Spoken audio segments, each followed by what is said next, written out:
हरे कृष्णा। आप सभी को होली महोत्सव की ढेरों ढेरों शुभकामनाएं। तो आज हम बात करेंगे यहाँ होली हमें मतलब किस प्रकार से मनानी चाहिए और जो ब्रज में होली होती है उसके भाव क्या होते हैं। अब मैं इतना तो पूरा बता नहीं सकती हूँ, लेकिन जितना भी जो मेरे गुरुजनों ने मुझे बताया है और वही मैं आपसे शेयर कर रही हूँ। तो पहले होता है होलिका दहन। तो होलिका दहन का तो आपको सबको पता ही है कि होलिका जो थी उनको वरदान था कि वह अग्नि से नहीं जलेंगी। ब्रह्मा जी ने वरदान दिया था, लेकिन क्योंकि उस वरदान का उपयोग उन्होंने गलत चीज़ के लिए नहीं करना था और वह ये भूल गई कि जो प्रहलाद महाराज हैं वो एक भक्त हैं, उन्होंने एक भक्त को जलाने की कोशिश की, जिसके कारण वह स्वयं जल गई अग्नि में ना।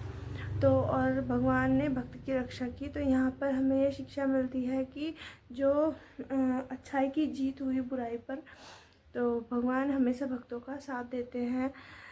बस हमें थोड़ा सा धैर्य रखना चाहिए। और जो ब्रज की होली होती है उसके बारे में बात करेंगे। जो ब्रज की होली होती है वह 40 दिन तक मनाई जाती है। ये महीना जो है फागुन महीना कहा जाता है और 40 दिन तक वहाँ पर होली मनाई जाती है। वहाँ पर अलग अलग प्रकार की होलियाँ मनाई जाती है, जैसे लठमार होली हो गया, लड्डू मार होली हो गया। तो ये सब मतलब क्यों मनाई जाती है, इसके बारे में अलग अलग विधान है। सबसे पहली बात तो ये है कि वहाँ पर जो होली है वहाँ जो गुलाल होता है ना, वो गुलाल ऐसा वाला गुलाल नहीं होता, केमिकल वाला। वो गुलाल जो है वो टेसू के फूल जो होते हैं वहीं पे परचून की दुकान में मिलते हैं। उन फूलों को सुखाकर और फिर उन फूलों को पीसकर उन फूलों से बनाया जाता है गुलाल। तो जो ब्रज की रज होती है, जहाँ पर भगवान ने विहार किया, जहाँ भगवान चले, भगवान के भक्त चले, तो उस रज को इतना पवित्र और पावन मानते हैं कि पृथ्वी माता भी उनके चरण स्पर्श करने के लिए जब भगवान इस धरती पे थे तो वह यहाँ आई थी। और कहते हैं कि जो पूरा ब्रह्मांड है ना वो भगवान के अंदर ही समाया हुआ है। तो जो भगवान के अंदर वाले जो है ना ब्रह्मांड, तो उन्होंने भी भगवान से कहा कि भगवान हमें भी आपके जो आप वृंदावन धाम का जो रज है उसका आस्वादन करना है। तो भगवान ने तब वहाँ की जो रज है भगवान को भी इतनी प्रिय है कि तब भगवान ने वहाँ की रज को अपने अंदर खाया था। भगवान श्री कृष्ण को ब्रज की रज बहुत ही प्रिय है। जो वृंदावन धाम है तो भगवान का निज जो गोलोक धाम है उसकी एक वो झलक है। तो भगवान को वो धाम बहुत ही प्रिय है।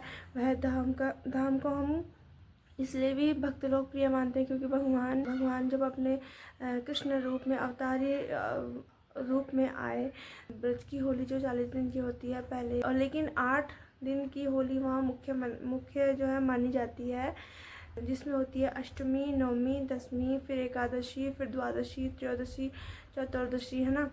तो फिर उसके बाद पौर्णमासी। तो पौर्णमासी फिर उसके बाद सभी होली का पर्व मनाते हैं। तो वहाँ पर अष्टमी से स्टार्ट हो जाती है होली। तो क्या करते हैं ना कि वहाँ पे नंदगांव से जो लोग होते हैं वो पहले तो मैंने आपको बता दिया कि जो वहाँ पे गुलाल होता है वो टेसू के फूल से बनाया जाता है। टेसू के फूल जो होते हैं उन्हें सुखाकर और जो ब्रज की रज होती है उसमें मिक्स करते हैं। ब्रज की रज में जब हम उसे काफ़ी दिन तक मिक्स करके रखते हैं तो वो रज का जो रंग होता है वो फूल के जैसे हो जाता है।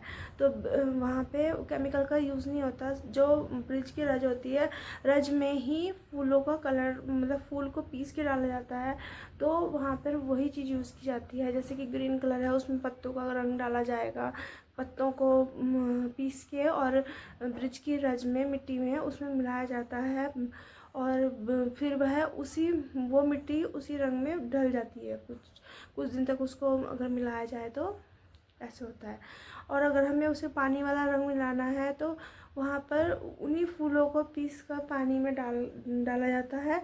और वहाँ की जो गोपियाँ होती हैं वो इतना ध्यान रखती हैं गोप कुमारों का कि वो जो है ठंडा पानी उन पर नहीं डालती है, ठंडे पानी की पिचकारी ना। तो वह उस पानी जो कैसा होना चाहिए, गुनगुना होना चाहिए, ताकि हम किसी को मारें तो उसको मतलब ठंडा पानी से नुकसान ना हो। और फिर वो उसमें फूलों का जो वो होता है मिश्रण मिलाया जाता है।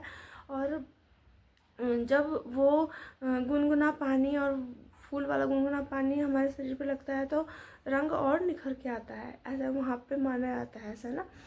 तो वहाँ पे इस तरह से मनाई जाती है होली। ज़्यादा ठंडा पानी नहीं डाला जाता, गुनगुना पानी का यूज़ किया जाता है। और सबसे पहले वहाँ पे लड्डू मारी होली खेली जाती है। क्यों खेली जाती है वहाँ पे?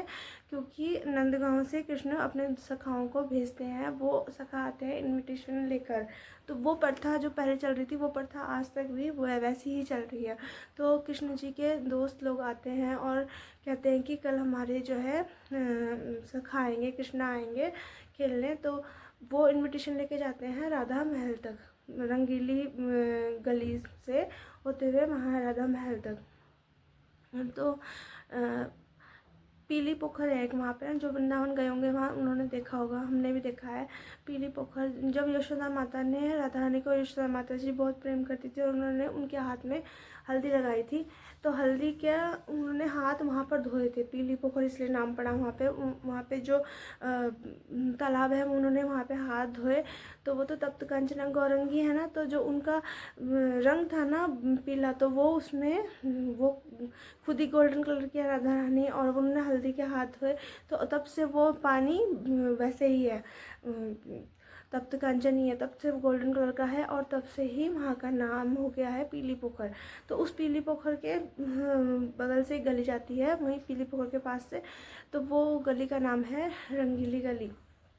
तो वहीं पर ही राधा रानी की गली शुरू हो जाती है। और वहीं से ही क्या होता है, जब नंदगांव से आते हैं कृष्ण जी के सखा, तो जो राधा रानी की सखियाँ होती हैं वो ऊपर से उन पर गुनगुना पानी ऊपर से फेंकती हैं। और फिर जब आगे वो पहुंचते हैं, तो फिर जो आधी सखियाँ बची होती हैं, फिर वो सूखा हुआ जो फूल पीस के रखती हैं मिट्टी में मिला के, फिर वो उनके ऊपर डालती है।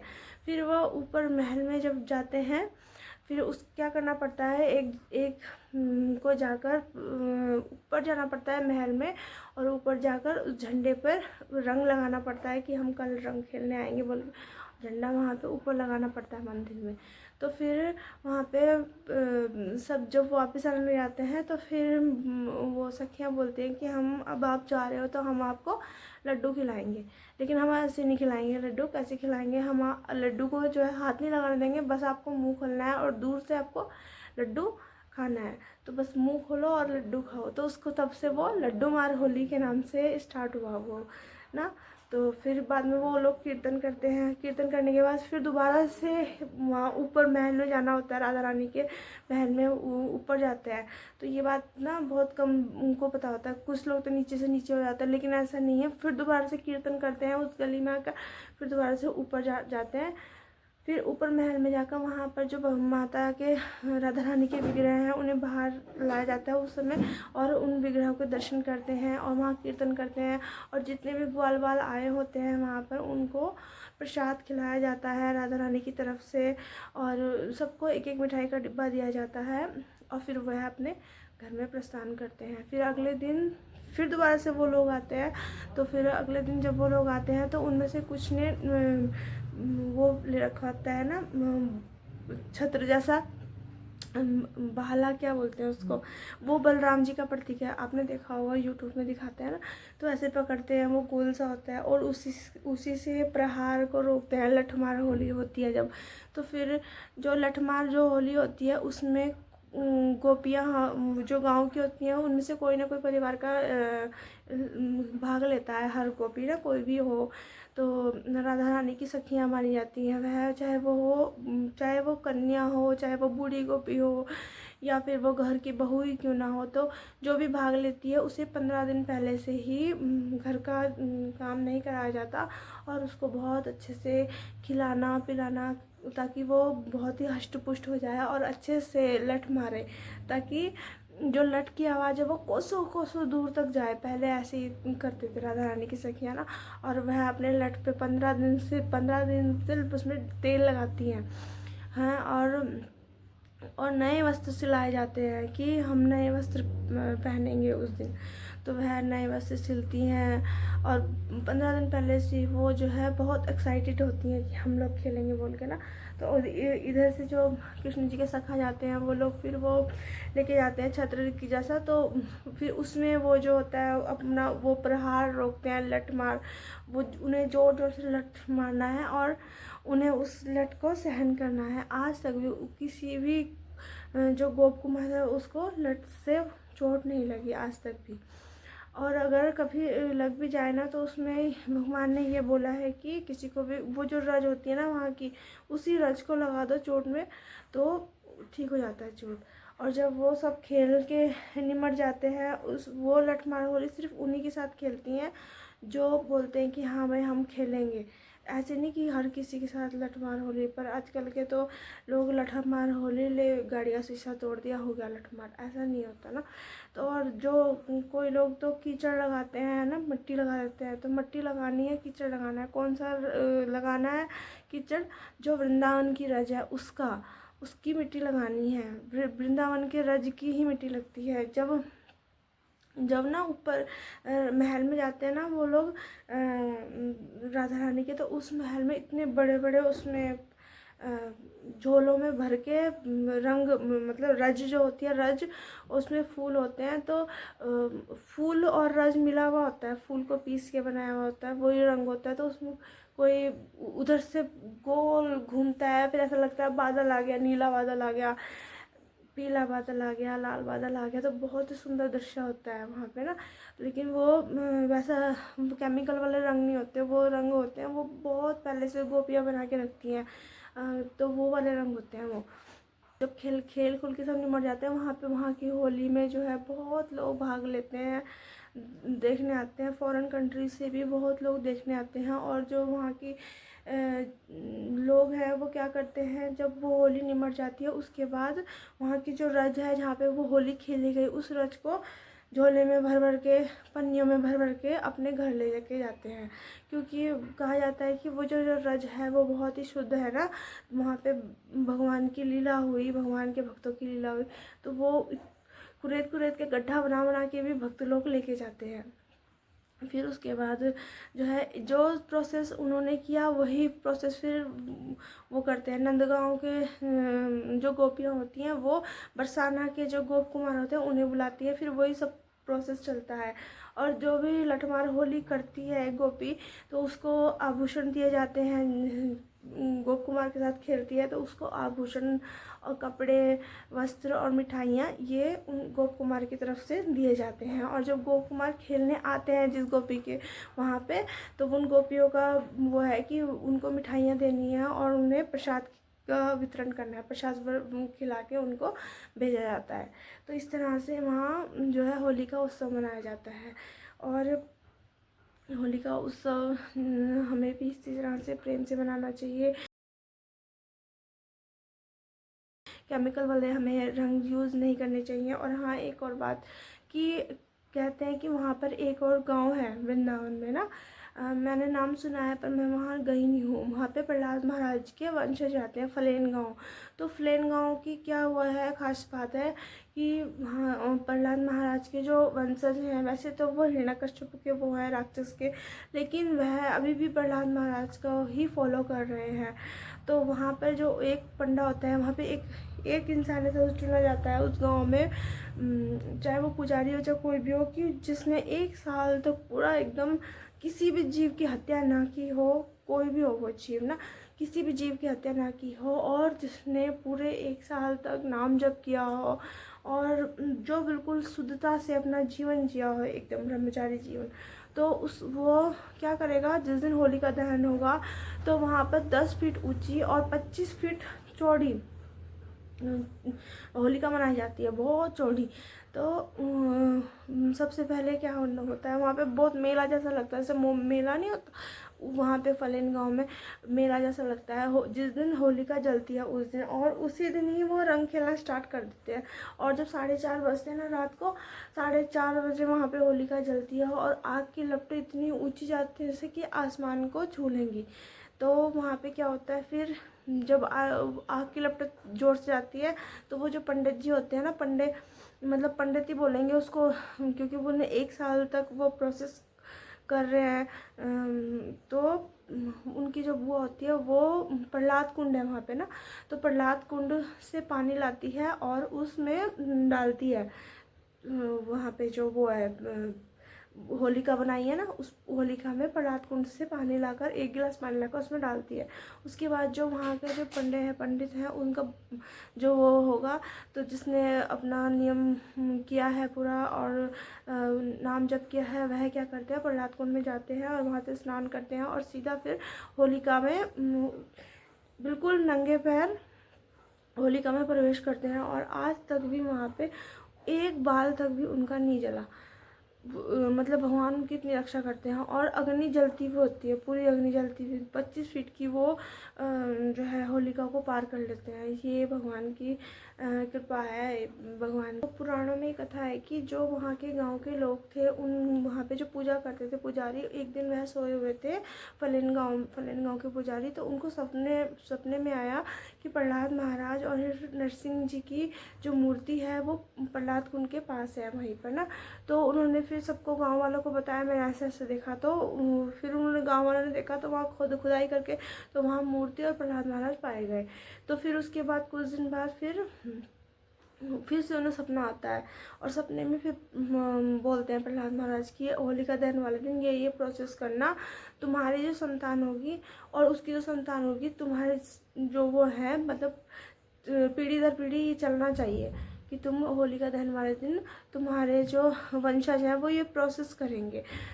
कोई भी एक ना साल भर जो बिल्कुल वो रहे, ब्रह्मचारी रहे और भगवान का नाम ले, भगवान का जप करे और किसी भी जीव की, छोटे से छोटे जीव की भी जिससे हत्या ना हो, भगवान का नाम ले, वो जो है 15 दिन पहले से वो पुजारी जो है व्रत रखते हैं और 3 दिन और 3 रात वो सोते नहीं हैं होलिका दहन से पहले ना, नहीं तो वो फिर जो उनका व्रत होता है वो टूट जाता है। तो बहुत ही वैसा व्रत करते हो, कठिन व्रत है, लेकिन भगवान की कृपा देखो आज तक भी एक बाल तक भी उनका नहीं जला। और इस प्रोसेस को देखने के लिए वहाँ पर बहुत लाखों की संख्या में भीड़ होती है। अगर आपको पूरा देखना है तो यूट्यूब पर है वीडियो ना, मैं तो नहीं डाली अभी, कभी मौका मिलेगा तो डालूँगी। तो हमें देखना चाहिए कि जो भक्त हैं, भगवान के भक्त हैं, उनके भाव क्या होते हैं। वो भगवान की प्रसन्नता के लिए कार्य करते हैं, भगवान की प्रसन्नता के लिए अपना आप को भी वो जलाने के लिए तैयार रहते हैं। इसी प्रकार से हमें भी भगवान की प्रसन्नता के लिए ही कार्य करने चाहिए, भगवान के प्रसन्नता के लिए नाम जप करना चाहिए और होली में किसी को नुकसान नहीं करना चाहिए। और जो गलत चीज़ें हैं उनको हमें नहीं खाना चाहिए, जो भगवान को प्रिय लगते हैं उन्हें खाना चाहिए हमें ना।